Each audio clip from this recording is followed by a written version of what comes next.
This slide here, 62, is another example of compound interest.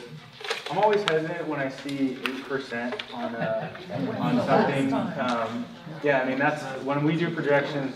I do not use 8% because I don't want to set an expectation that I can't keep. Social Security, though, is something that as you make a decision on your when to take Social Security, every year that you delay Social Security, the benefit increases by 8%. So maybe that's why it's being used, but it's not. I wish we could spend a whole night on Social Security because that's such an important decision. But this example here on slide 62 is just looking at what would be needed to have $1 million, what you would need to save on a weekly basis, on a monthly basis, for a certain amount of time, and then spending $5,000 a month, what you would essentially need to have in order to achieve that. Again, it's also saying that you would need an 8% after tax, that just even makes me more ill, rate of return to be able to achieve that. So I would just say, use conservative numbers, just as a more conservative estimate. So that would clearly affect these numbers. Slide 63 is another interesting, I call this the latte factor. It's like basically if you skip that cup of coffee or a latte, which I think is really more like $4 or $5 now, so there's some more inflation for you. If you just skip that every day and instead invested that, this gives you an idea of what that would look like at a 6% rate of return, 8%, 10% over a year period, over a 45-year period. So you can see it's pretty significant. That first year would be tough, though. I mean, I've been off coffee for a while, so I think that's, I think they should be given, Starbucks should be contributing to your account also for just that. Deferred gratification, remember that phrase. Yeah. It's very unpopular today, but if you can put off spending money that you really don't need to spend, you're doing yourself a favor. Ask yourself when you're looking at an impulse purchase, do I really need that? If the answer is no, ask yourself, will it make me happy? If that answer is no, don't buy it.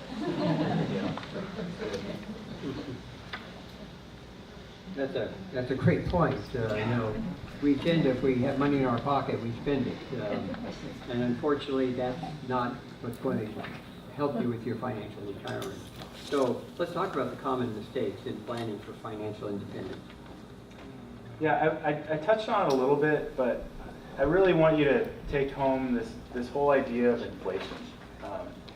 I see a lot of people have their savings in a bank account, and that's basically it.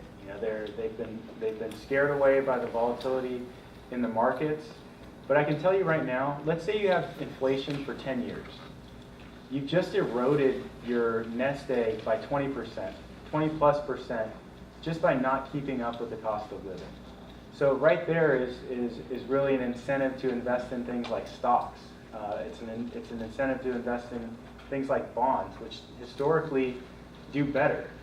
But I say those with caution also, because to go and invest in the stock market, you really need a plan. So you go back and you figure out what your plan is, figure out what a rate of return is that you need to achieve your goals, and then work to try to create something that doesn't take more risk than you really need to. So that's where I would encourage, one of those conversations with a financial professional to help you assess your risk. I don't know if there's one in the packet, but just really understanding how comfortable you truly are with volatility in the stock markets. I can tell you 2000 was a difficult year in my business. 2008 was even harder. But I can tell you the discipline of having somebody to coach you and tell you, hey, stay with it. This is a plan. We expect these kinds of things. That really allowed people to continue to stay in the markets, and they've been rewarded ever since. So we expect the market to go up, but we also expect inflation, and that's why we invest, is to be able to at least keep up with the pace of the cost of living, and maybe even do a little bit better. Rick, did you have any more comments? Yeah, I just want to focus in on number 5 here, counting on your home equity to finance your retirement. That's a real dumb idea. Unless you happen to be a single person with no dependents and you don't have anybody to leave your estate to. You might want to think about a reverse mortgage in that case, but for a lot of people, it's a bad idea to start tapping into your home equity in order to pay for your retirement, because pretty soon that's going to be gone. And then where will you live? Thank you. So let's move along then, and we'll talk about major expenditures and some of the things that you ought to think about. But we need to move it a little more quickly, Rena, so if you could go over some planning for major expenditures. Again, it comes back to planning on everyone's part. So.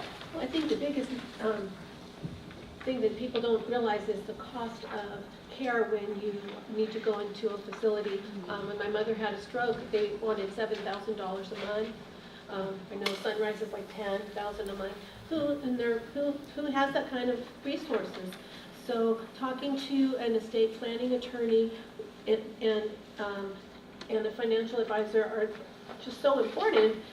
Maybe you really don't have the resources and you need to look at Medi-Cal planning, and that's something that you want to do ahead of time while you're physically able to, rather than putting it on a trustee, but as you're laying in the hospital and you can't speak for yourself. You don't want to be in that situation.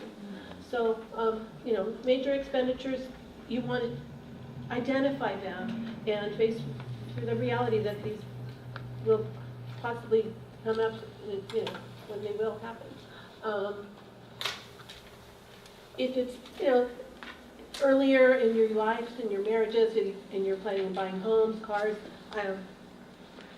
researching, getting the best bang for your buck. Like, do you need that brand new car? Can you buy one that's 2 or 3 years old from an ad in the paper would be saving a bulk of money.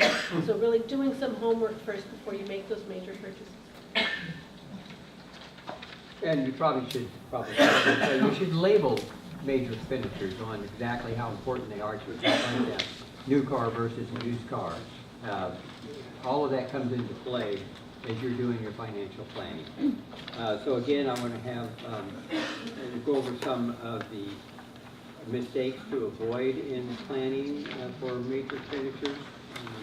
Yeah, well, really too, if you can, when you're talking about the miscellaneous on your credit card, maybe just, put yourself on a monthly budget, take out cash, put it in your wallet. This is all I get to spend this month on these things.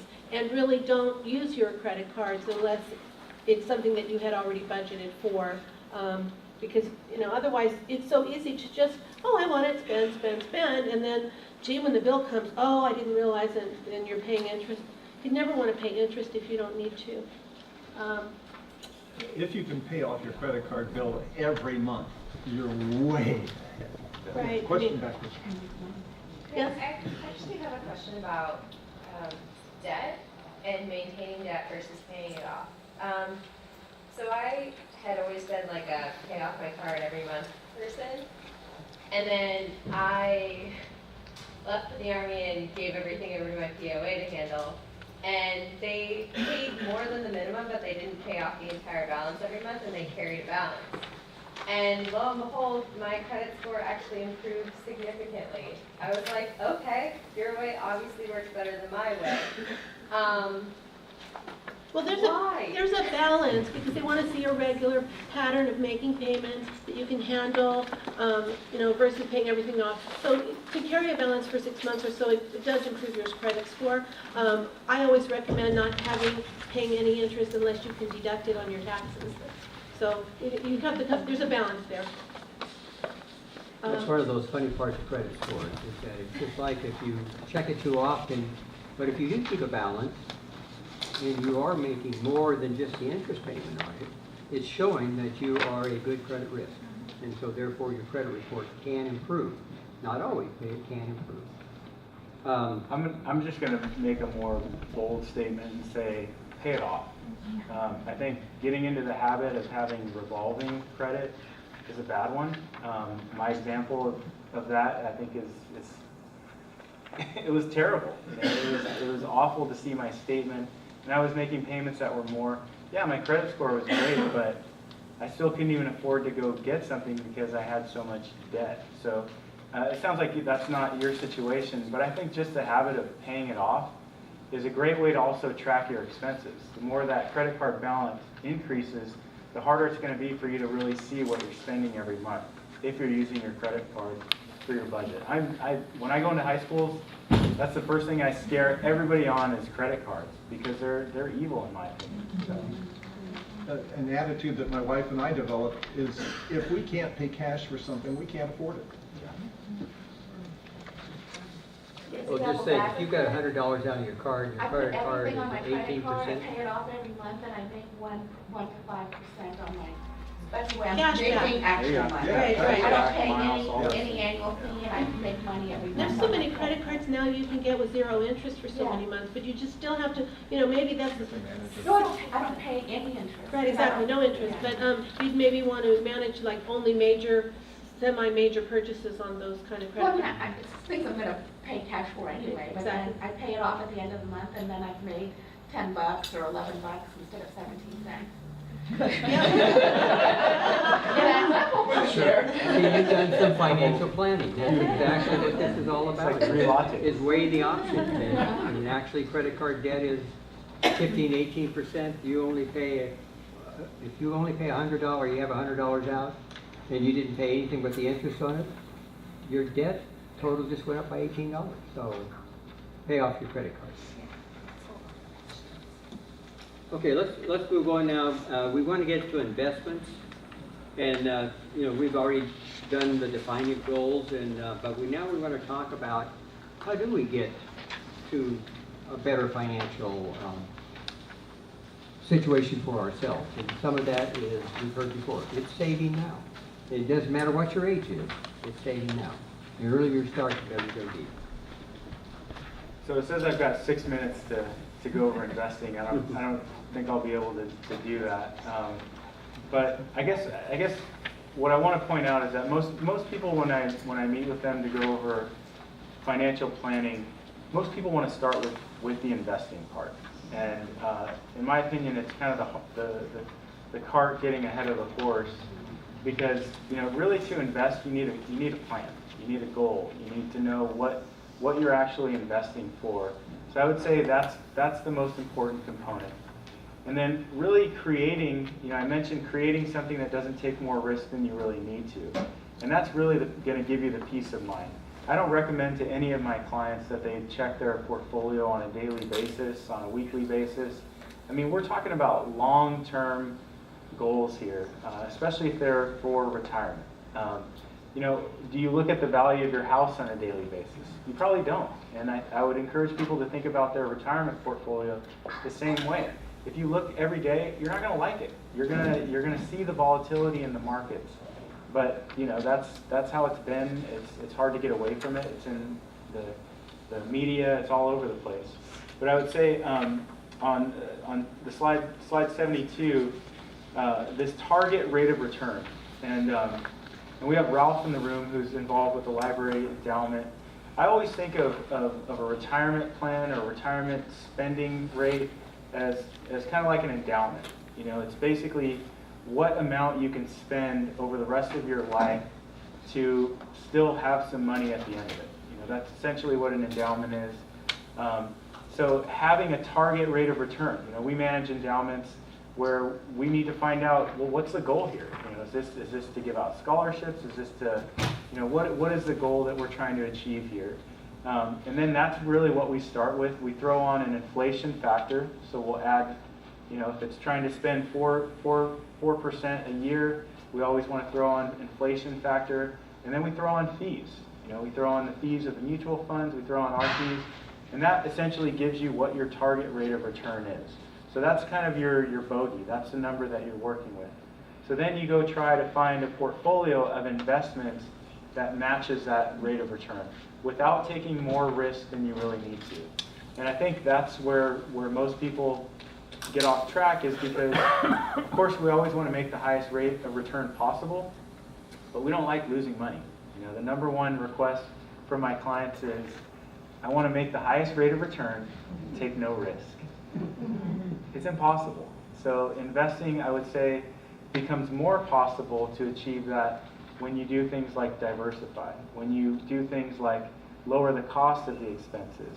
All these very practical things that you can do in a portfolio, that's what you should be doing to try to achieve those goals. So we didn't get into stocks and bonds and all that stuff, but I'd say you don't need all of that knowledge to invest wisely. I think just those practical steps of knowing what you need to achieve, and then going out and getting help or doing it yourself to find out what that rate of return is. I think if you can do those things, you're ahead of most folks. Let's go to 73. Thanks, Chris. And again, if you look at this slide, what's the first thing it says? It says failing or organized. So, we're trying to keep pushing that theme at you, is that all of this can be, we'll say, mitigated to a certain degree if you do your own planning, your own organization, and not just wish it to be true. The market's been crazy here over the last year and a half, 2 years. Actually, it's been crazy for about 4 years, but it goes up and comes down, but now it's kind of sustained a little bit more. But what if you weren't invested in that, in the things that went up? Because, the Dow's down today, the NASDAQ's up, nobody knows where you are. So I want, again, to have Chris and Eric kind of give us some thoughts also about these common mistakes in investing, and Rena also, if there's any. Yeah, I would say probably the biggest mistakes in investing are just investing without a plan. Not knowing what you're trying to achieve, not having clearly defined objectives of what you're trying to do.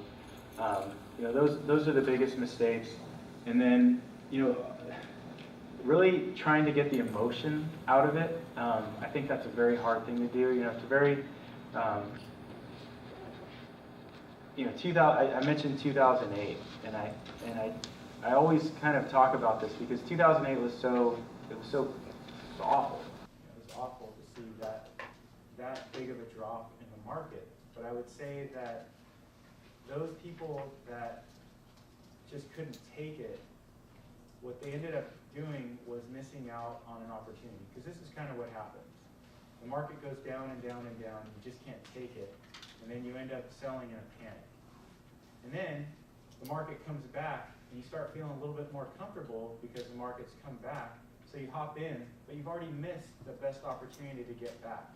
So you've essentially done what everybody tells you not to do, which is to buy high and sell low. That's what you've done. Everybody wants to do the opposite, but when you sell on emotion, or when you invest on emotion, that's usually what happens. So you've got to stick with the plan. You've got to stick with the discipline of staying in the markets, knowing that you're going to expect volatility, knowing what your objectives are, so that you know this is not money that you need tomorrow.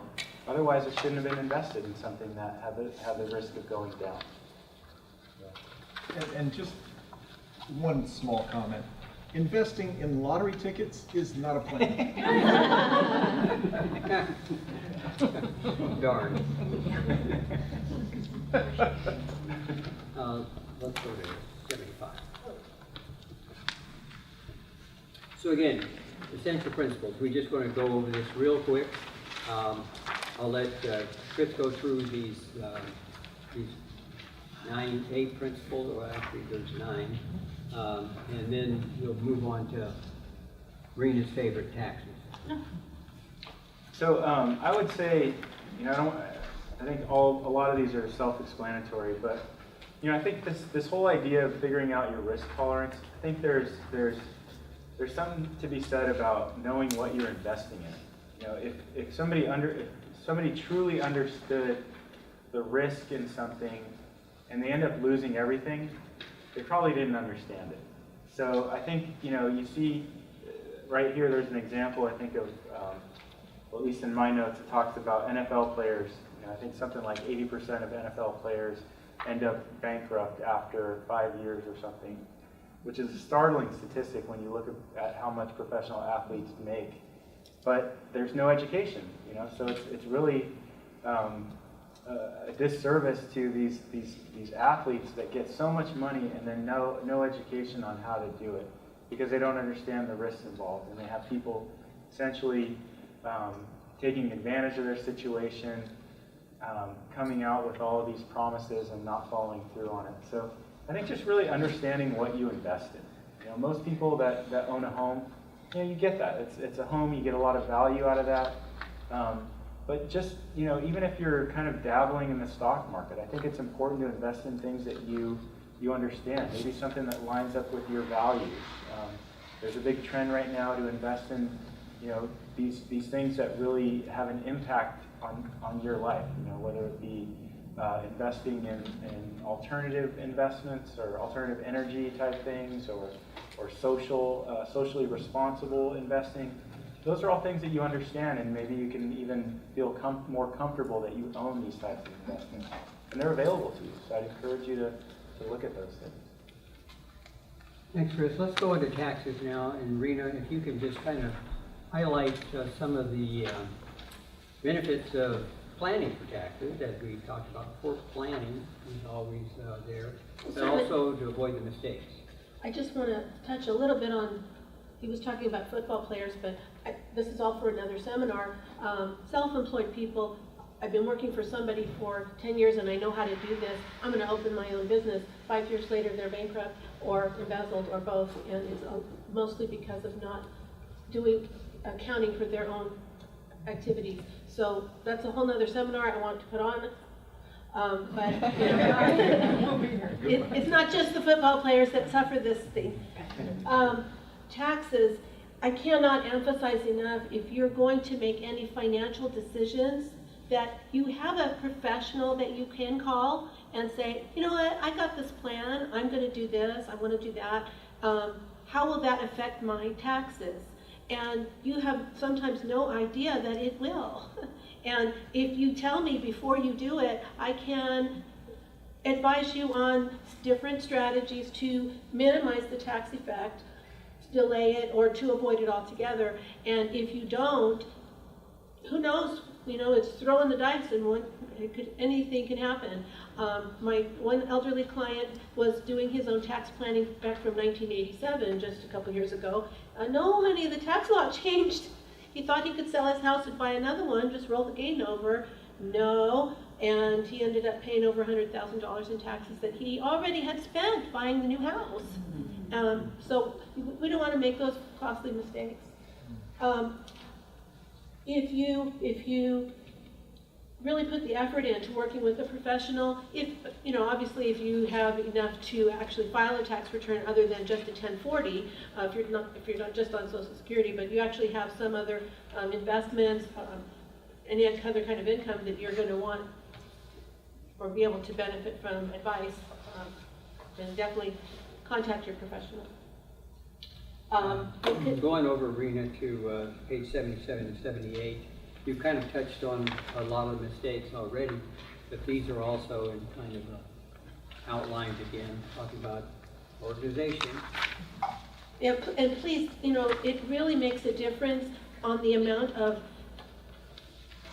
advice and help I can give you if I'm able to not be arguing over $20 deductions that you may or may really not be legitimately taking, versus just giving me the numbers. These are what you actually have. Now let's do the higher level planning. My value is so much better at that level than doing just general bookkeeping. So take advantage of the situation when you have the professional. Okay, thank you.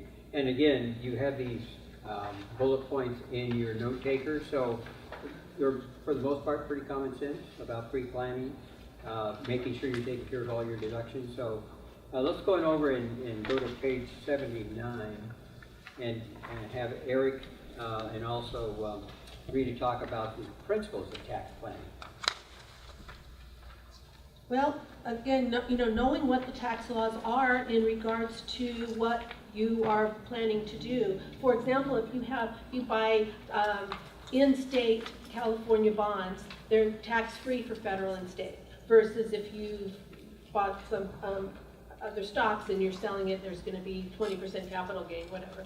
You should be aware of what your options are before you go in and start making the decisions. Get all the facts up front. It can really make a big impact. if you're buying rental property, or you want to do a 1031 exchange and sell that property that you inherited so many years ago, and now you want to sell it and buy another property. If you want to downsize your house and transfer the property taxes, there's so many ways that you may be able to save money that you didn't even know about it. So, you know, again, asking the professionals before you make the decision. And I would just want to make a comment about scammers. This isn't really the topic tonight, but so many people are getting scammed by so many folks who prey on anybody who's even remotely gullible. And people who have financial needs tend to be gullible sometimes. If you get a call from the IRS, what do? Hang up the You phone. hang up the phone because the IRS does not call you. They will not call you. They send mail. Okay, so if you get a call from somebody saying they're from the IRS, hang up. That's not who you want to be talking to. On the other hand, open your mail. Yes. I have a client who doesn't. So. Yeah. Well, that's great advice, and again, check your credit report annually. I'm going to have Eric now talk about insurance. And we're going to start on page 80, and there's about 5 pages or 6 pages here, Eric, of different And I'm just going to go through this real fast. I'm not an insurance agent, so I wouldn't do it as well as somebody who does it for a living. But I mean, you've got life insurance, you've got health insurance, you've got disability insurance, you've got property casualty insurance, a lot of kind of insurance to cover you against all kinds of things that could go wrong. The thing is to be careful with it and make sure you know what your needs are and what you're trying to insure for. You know, it's often the case that people think they have to have life insurance, and you know, well, it all depends on who you are and what your family situation is. There's usually 3 main purposes for life insurance. The first one is to replace the breadwinner's salary if anything happens to the breadwinner in the family. Second one is to provide a legacy or an estate, if you will, for your family if you leave them behind and they need something to live on. You know, or to pay for things like college education for kids who haven't gotten out of high school yet, things like that. That's a good life insurance purpose. Or in some rare cases these days, you might even need to have liquidity to pay your estate taxes. Now that's something that we don't face too much anymore, because right now, if your estate is less than 5.49 million as an individual taxpayer, you don't have estate taxes. They won't happen to you. So the tax laws have moved in the right direction for at least one part of the tax law. And you know, life insurance and disability insurance, all of the rest of that is very important. The one thing I really want to stress is something we talked about earlier, and that's beneficiary designations. On life insurance, you can name anybody you want. You can name your spouse, you can name your kids, you can name your grandkids, you can name charities like the Monterey Public Library. And it's tax-free to the beneficiaries, except if there's any interest from the date of your death to the date you get the money. Otherwise, the life insurance is typically tax-free. Right. But if it goes to your estate, it's not. If it goes to your estate, it's going to end up going through probate more than likely, and that will cost money. Also, I want to just mention, if you're leaving money to young people, under 18, think about putting some little conditions on that says that they get the money when they turn 25 or something. There's a thing called the California Uniform Transfer to Minors Act, which will allow you to structure a bequest for a young person so that they don't get it outright in their hot little hands until they're 25. There's a lot of growing up that goes on between 18 and 25, I've learned. And another thing is, if you have a beneficiary who happens to be a special needs person, they're living on government disability benefits or Medi-Cal, SSI. If you leave a direct gift to them as part of an inheritance or life insurance or an annuity or anything like that, what you've just done is you've probably made them ineligible for the government benefits that they live on. So you need to be talking to somebody who can help you set up a special needs trust if you really want to benefit that person. Okay, more on that next. Thanks, Eric. Actually, we still have you on tap to talk about estate planning. Oh, cool, my favorite topic. Okay, what slide are we on? 84. 84, 85. Okay, yeah, estate planning is essentially deciding who's going to get what you have when you're gone, and when, and how, okay? Those are the three components. I mean, a lot of people will just, you know, leave it to chance, and whoever fights over it wins, and they get it. You know, that's the way it works. But that's not a good plan.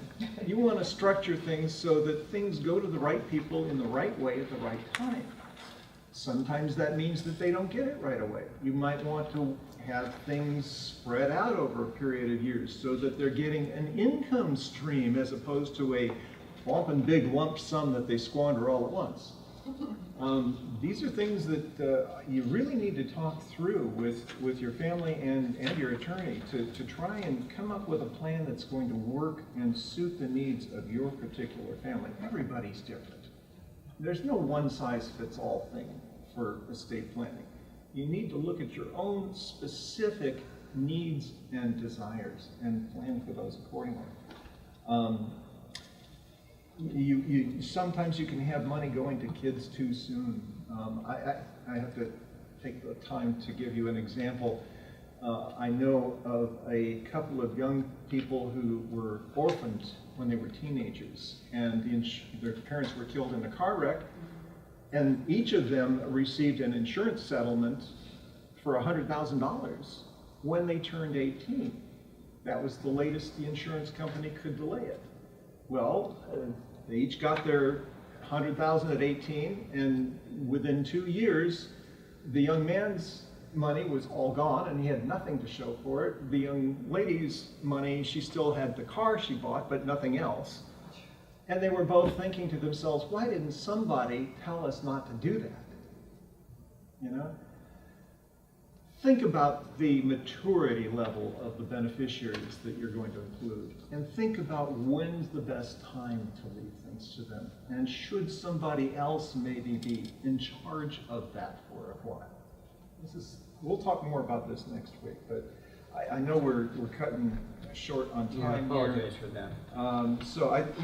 We'll plan on going into much more gory detail about estate planning and trusts and that fun sort of thing next week. But if you are interested in that, in your packets there is a bunch of questionnaire forms for doing an estate plan.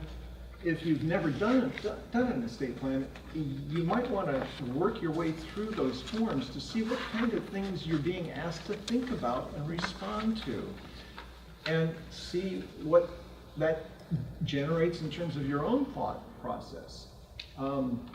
These are generic. They're not unique to me. Lots of attorneys use these, so if you've got your own attorney, I encourage you to take the form to your own attorney. But if you don't have an attorney, I think we could probably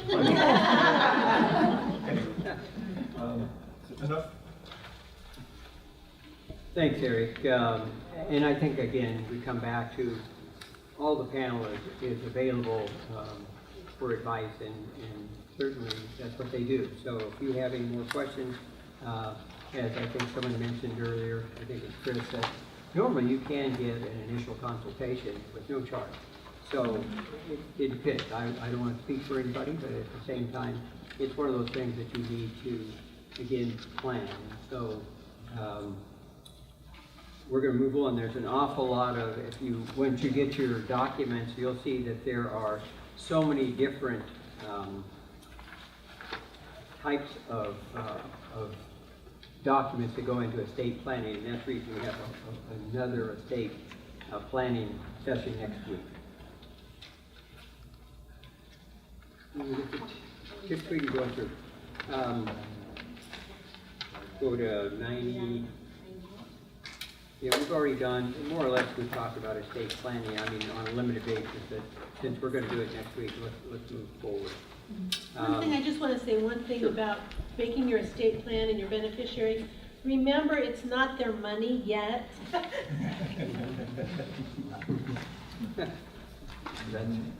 They think it is. Anyway, so let's go into, and we're going to actually come to a close now. And I apologize, you know, even though we started a little late, we didn't do this in 90 minutes. We're doing it in more like 2 hours. And but just so you know, that this is a lifelong process, you know, no matter what it is. So most people, as we've talked about planning all around, you know, the rest of that, and we always say, oh, I'm going to do it when I get around to it. You know, the famous speaker who used around to it for a lot of things. And so we're giving you a to it, and it's round. So don't wait. Don't get around to it. Start now. It doesn't matter what age you are or where you are economically or whatever. You need to start thinking about your future because, remember, we just saw this. At 65, you're going to live potentially another 19 years. So you got to do these things. Olivia de Havilland's 100.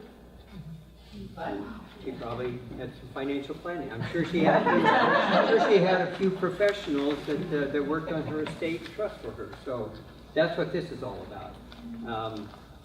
We've done a lot of information. I know at the end here we've kind of run over some. The good thing is that I'll do the ad again. Next week's going to be estate and trust, so please come back. We're going to run through some. We're not going to do anything with these. These are slides that are again in your document when you download it. That kind of goes over all of those 6. In every case, there were 6 common mistakes, and there were 6 things to do. And so just review those, and so we'll click kind of through that.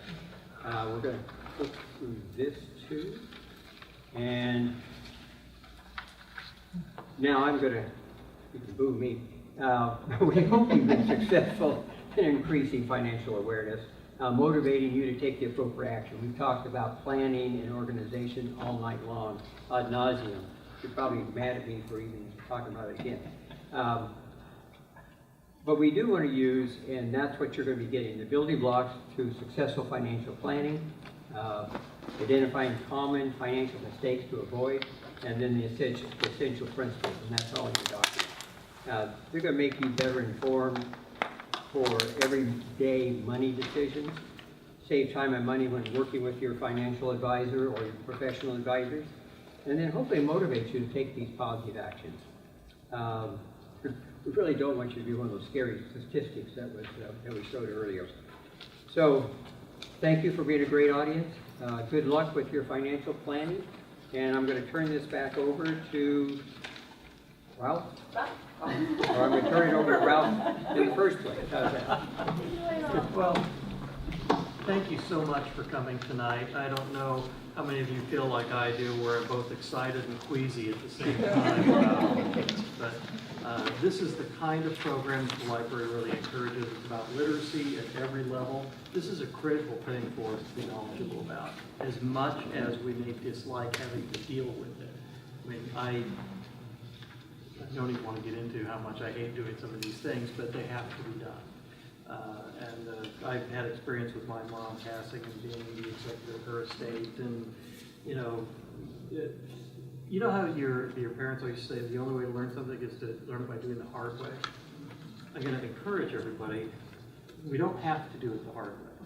So you know, we love having you here, providing this information. We really appreciate the information from our panelists, who are just a priceless source of information. And I want to thank you on behalf of the Endowment Committee, where we're working on our savings account every day and looking to provide a perpetual source of income for the library. We've only been here 167 years, but we're planning to be here a long, long time. So thank you again.